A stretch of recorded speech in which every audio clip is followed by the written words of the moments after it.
sustainability, and I believe we can achieve that working across the aisle with our partners in other parties. Resuming debate, the honourable member for Mont-Royal.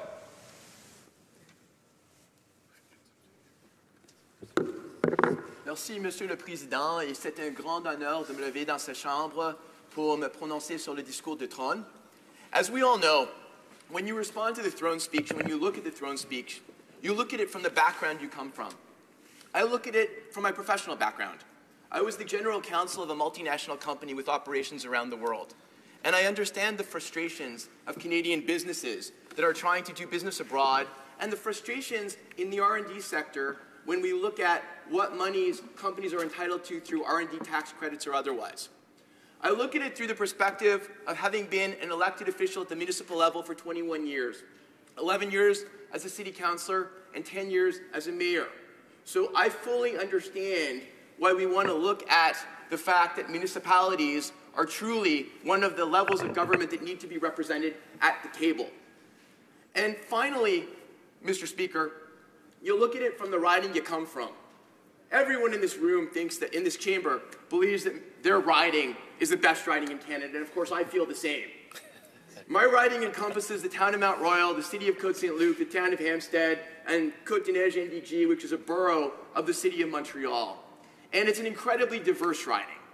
But we've also been a riding that has been represented by great men and women. The Right Honourable Pierre Elliott Trudeau represented this riding in this place. So did Sheila Feinstone, and so did Irwin Cotler. And I have quite a legacy to carry on.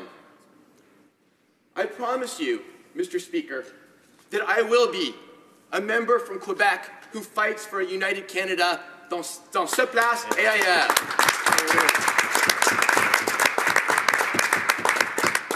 C'est très important de reconnaître que le Canada, c'est plus qu'une communauté des communautés.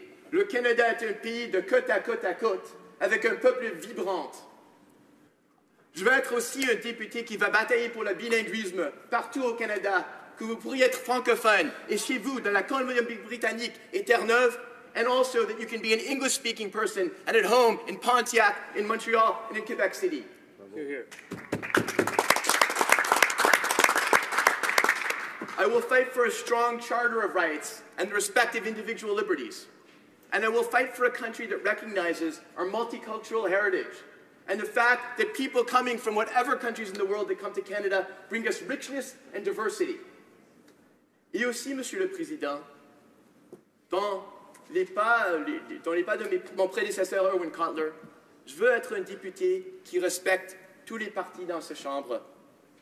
For me, we need to get along in a nonpartisan way. And I was so pleased that the speech from the throne talked about a new tone in government.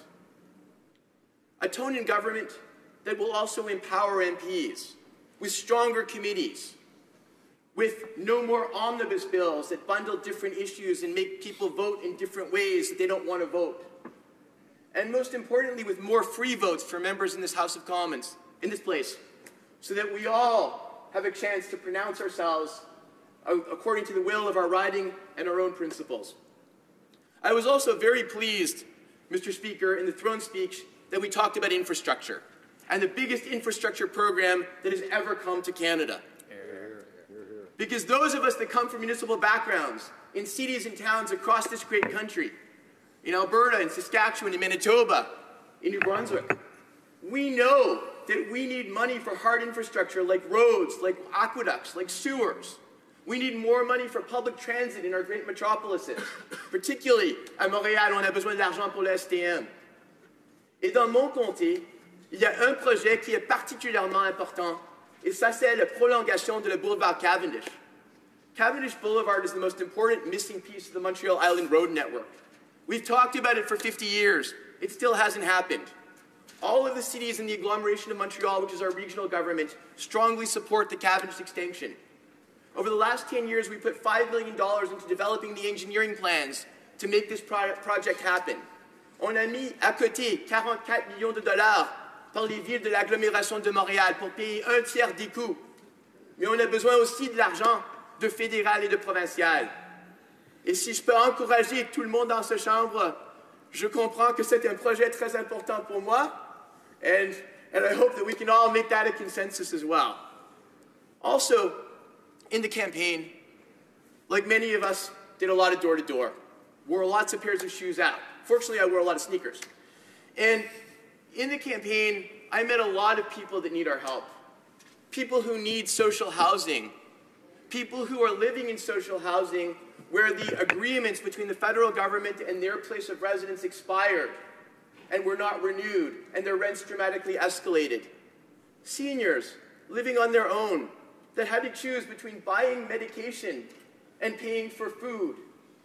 And I am so pleased that we have in this budget money for infrastructure for social housing, money to give seniors with the increase of 10% to the guaranteed income supplement for seniors living on their own, and money for our families with the child care benefit that will allow people that make less to get more so they can take their children out of poverty. Je suis aussi très content qu'on a parlé de l'amélioration des relations avec notre meilleur partenaire et ami, les États-Unis d'Amérique. For me, having worked in a company with 80% of our business being with the United States, I know how important that relationship is. And I was very pleased that it was singled out in the throne speech as being something of paramount importance for us to achieve. And finally, Mr. Speaker, I want to talk a little bit about diversity. Like many of you in the urban environment, I represent a very diverse riding. Je viens d'un comté où il y a des personnes les plus riches et aussi les plus pauvres. I have people that have come from different communities from all over the globe, over 100 nations, speaking over 100 languages, just in my riding in Mont-Royal. And nous avons un comté qui est très unique au Québec. Un comté où la majorité des gens parlent anglais. Un comté où la communauté juive, c'est la pluralité des gens. C'est très rare. And also, of course, very proudly, the heart of Montreal's Filipino community is in my riding. But despite our differences, despite our linguistic differences, our religious differences, our cultural differences, we get along like gangbusters. And that, to me, is the diversity of Canada.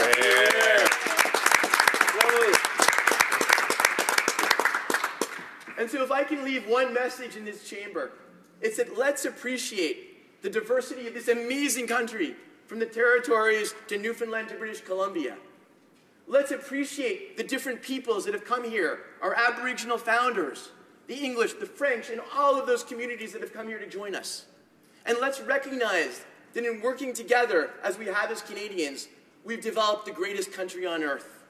So I know, now that we've all had this incredible honor of being elected to this place, we are the ones in all parties that have the opportunities to convince Canadians that politicians should not be ranked next to used car salesmen at the end of the list of people you trust, but way up there on the top. Because we will, I know, as a parliament that works together across party lines, achieve great things for Canada. Hear, hear. Thank you, Mr. Speaker.